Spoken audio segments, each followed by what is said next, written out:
为着要脱离这过路人地价的歹名声，行政院会行通过过路人优先交通安全行动纲领，对这个工程、教育、监理执法等四大面向，今年要投入400亿预算来改善道路安全。工程方面呢是改善路口过路人的安全设施，也会推出限速30公里的过路人加这高龄优先示范区。另外，违规记录严重者，拍算去恢复定期换照。也若阵这驾驶无要让过路人唔来甲伊记点，也爱去参加讲习。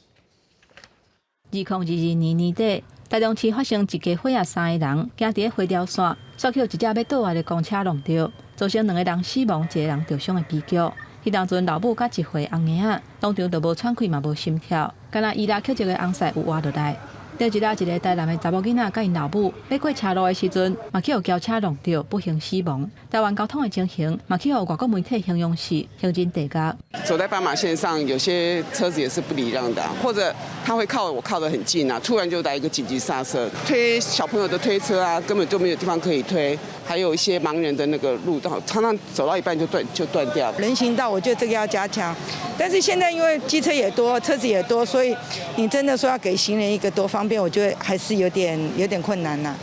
为了重视行人的安全，行政院议会通过行人优先交通安全行动纲领，为工程、教育、监理、执法四大面向，去年投入400亿来改善道路安全。也若工程的方面，改善路口行人安全设施，嘛推出限速30公里行人甲高龄优先示范区。另外，若是有违规记录严重的人，按算要恢复定期换照。驾驶若是无让过路人先过，嘛要记点，而且参加讲习，嘛会为校园落实交通安全教育。在工程面向我们提出了9项行动方案，我们会从点线面来推动相关的一个工程改善方案。当然，我们也会针对设计法规的一个检讨跟人行环境的一个考评。另一个台南3岁查某囡仔，因为去互车弄着不幸死亡，伊老爸相信这款的政策有一定的效果，来保障行人的安全。开车的人或者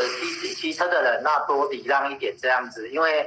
我相信多等个10几秒，可能换来一条生命，绝对是值得的。这些钱投下去，它一定会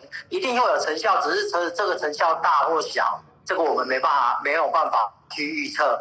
若受害者的家属，伊拉捡一个先生表示，台湾政府更加需要做的是强力而且持续执行行人正义大执法。另外，业者应该爱负天发性的赔偿，安尼才会当尽到监督的义务，督导职业驾驶，让行人的安全更加有保障。记者综合报道。